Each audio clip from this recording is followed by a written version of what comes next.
All right, Aaron Rodgers is out, broke about an hour ago. I'm just going to set you up here. What does it mean for the Packers short term? What does it mean for the Packers long term? The floor, my friend, is yours, Nick. Well, short term, it means they go from being a 1-point underdog to an 8-point underdog. So how much is Aaron Rodgers worth? Well, evidently 7 points to our friends at Fox Bet. It obviously drastically impacts their ability to get the 1 seed in the cutthroat NFC, and that's going to matter. Colin, I think right now most people believe of the 6 best teams in football, there's, in no order, but there's the Bills and then 5 NFC teams. Yep. Packers, Cardinals, Bucks, Cowboys, Rams. Right. Well, one of those 5, Colin, by definition, won't win a playoff game. One of those 5 will be home after Wild Card Weekend, so that by the seeding, all of that matters. It also, I guess, in a weird way, could give Aaron Rodgers the opportunity for a big I super told you so to the Packers if Jordan Love comes out and really struggles against what is an obviously bad Chiefs defense. So there's all of that in the short term. The long term, a question I would have is this, Colin. Is Rodgers going to get in trouble with the league? Could he be suspended? And I ask that because he hasn't been following the protocols for an unvaccinated player, at least not at the press conferences. All the unvaccinated Packers have been doing their press conferences either with a mask on or via Zoom. Rodgers has not. So I don't know what other protocols he has or hasn't been following. But this is, you know, I read right before you brought me on the latest update of the story, which is he got some type of alternative treatment that he petitioned for the league to call that, you know, treat him as vaccinated. The league said no, but he clearly didn't want it out that he was not officially vaccinated. It now is out. And he definitely misses the Chiefs game. He might miss the next game. Yep. And I wonder if he's going to get in trouble with the league. The whole thing's just a total mess. You know, a lot of us felt like Green Bay, Aaron, the summer of angst, Aaron won. He got his way. Could I suggest this? That this morning the Packers are saying, we told you so. Aaron's about Aaron. Aaron's always been about Aaron. Aaron doesn't care about anybody but Aaron. And in a way, it validates the primary concerns because this morning on Milwaukee Sports Radio, they're not taking Aaron's side on this. You know that. It's, the hell you doing? How are you not doing this? And that it balances the scales on the Aaron Green Bay angst. Well, yeah, at least today it does. But if Jordan Love comes out and goes 9 for 28 with 3 picks, then it goes back in Aaron's favor. Yeah. I agree with you with the point you're making, but now Jordan Love's going to have to play. And by the way, Packers better, you know, because the third string quarterback is out with COVID protocols too. So the Packers got to be holding their breath that they're not going to be in that situation. Remember the Broncos last year? When they had to start the kid who was on the kick return team as their quarterback? Like, they're hanging by a thread here. I wonder if this makes them call Cam Newton. I don't know. This, for a team that's trying to win the Super Bowl, Colin, this is just devastating for their chances. And I also, one other follow-up point here, we know Kirk Cousins isn't vaccinated, but nobody really thinks of the Vikings as a top-level team. I wonder what conversations the Ravens are having right now with Lamar. Like, hey, man, like, you know, can this convince you? Because it is about something bigger than yourself, in addition to the fact it does make you healthier and safer. Odell Beckham, I said, a little like Aaron, there's a risk and reward. So his dad goes out and rips Baker Mayfield on the IG. They took a big risk there. He was trying to force a trade, and he's got LeBron's camp saying free OBJ, and he's trying to force a trade. And risk-reward, the Browns said, we're not trading you, and you can't practice today.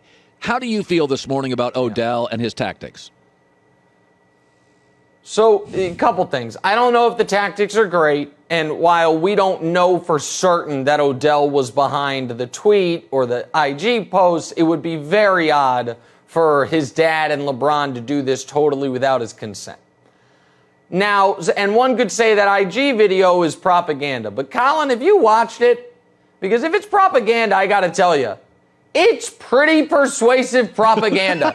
It is 11 minutes of Odell wide, butt naked open, and Baker not hitting him. And it's not like, well, he's not hitting him because he's hitting someone else. He's not hitting him because Baker's just running around, or he's hitting him late, or he's throwing to a guarded guy. This was presented as a pro Odell Beckham video. You, I think, if you watched it and really paid attention, would look at it as an anti-Baker Mayfield video, and you would love it.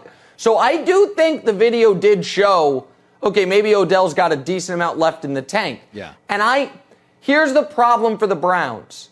And you know this in our business, right? Sometimes people have a non-compete clause. Yeah. And sometimes companies try to enforce it, even if the company doesn't want the person anymore. Because while they might say, we can't use you, we don't want you to be used against us. Yes. And what do the Ravens, the Patriots, the Raiders, hell, I would say the Chiefs, all have in common? They are all competing with the Browns for a playoff spot, and they all need a wide receiver. So I don't think the Browns, while I'm sure they'd love to trade him to the Saints, as we mentioned, to the Niners, but that's now past. The teams in the NFC are set at receiver, right? The Rams are set, the Bucs are set, the Seahawks are set, Packers are set. If Odell were to be available, it would be an AFC playoff contender that would scoop him up. Yeah. And I just don't think the Browns want to play against him, even if they can't really play with him effectively. Well, Georgia won, Alabama 2, even though they have a loss, and Cincinnati at 8-0 is 6. I, of course, am completely happy with that because I believe if Alabama played Cincinnati from a non-Power 5 school conference, they would crush them. And I think integrity in America won last night. I think America's a better country because of this college football ranking last night. That integrity won for college football. I hear you disagree. So it's Georgia 1, Bama 2, Michigan State 3. Oregon 4, that's fine. And Ohio State 5. Cincinnati relegated to a very reasonable 6. Your thoughts? Okay, so here's the thing. I have a lot here, Colin, because let me ask you this. Let's say Alabama lost this weekend to LSU. Yeah. This upcoming weekend. They'd still be a favorite over Cincinnati, right? Like if they played on a neutral field. Right, yes. So at what point does what you accomplished matter? And I watched your cute video. I was surprised you didn't have a cigar in your hand talking about, my kids, they're not allowed to say deserve. Are they allowed to say earned?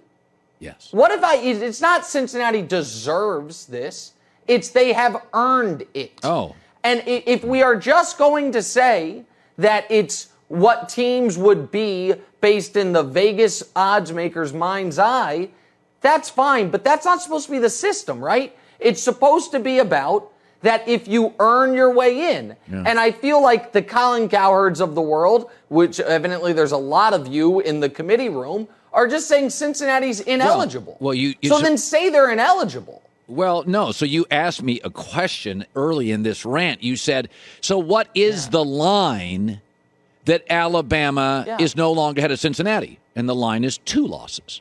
But we understand in the SEC, which dominates the draft, recruiting, college football, you can lose in front of 98,000 on a Saturday night if you lose a game that you led in the fourth quarter against a team with 5-star recruits. If you lose 2, especially if you lose one of them at home, you're not ahead of Cincinnati. But at SEC... Well, then hold on. Yeah. Hold on. Are you going to stand by that? If Alabama goes into the SEC championship game against number 1 Georgia and loses, and Georgia beats them, they're out. You're not gonna. Oh, really? Okay, I'm excited to see it. I'm excited to see after that game you argue for Cincinnati and not America. Uncle Colin's telling you, no, we got to have the best teams in there. I'm not saying I'll argue for Cincinnati because I would put Ohio State with 1 loss above Cincinnati or Oregon with 1 loss. But if Bama loses a second, you're out. But I'm going to take all these other Power 5 big dogs over Cincinnati. Now, if Cincinnati, if Ohio State, Bama, Oregon, they all have 2 losses, then I'll put Cincinnati in as a 4, and they'll get boat raced by Georgia, and everybody will be happy in the Cowherd house. But the line is 2 The SEC has earned the right. You have a right to lose a road game against a 5- and 4-star studded recruiting place at Jimbo Fisher. That's my only argument. I'm not saying they get evidently. So is Oregon. Evidently. In the power Pac-12, Oregon's got to lose twice. Everybody's got to lose twice. Yes. Poor Cincinnati and Luke Fickell. They just want a little bit of respect. Okay, America's college football ambassador, Colin Cowherd, won't give it to him. I feel badly for the Bearcats. Telling you right now. Travis Kelce's alma mater. Give him some respect, Colin. My God. Hi, everybody. Thanks for watching. Subscribe here to get the latest from the show. Also, be sure to check out more of the best clips from The Herd or go watch a few segments from other shows on FS1.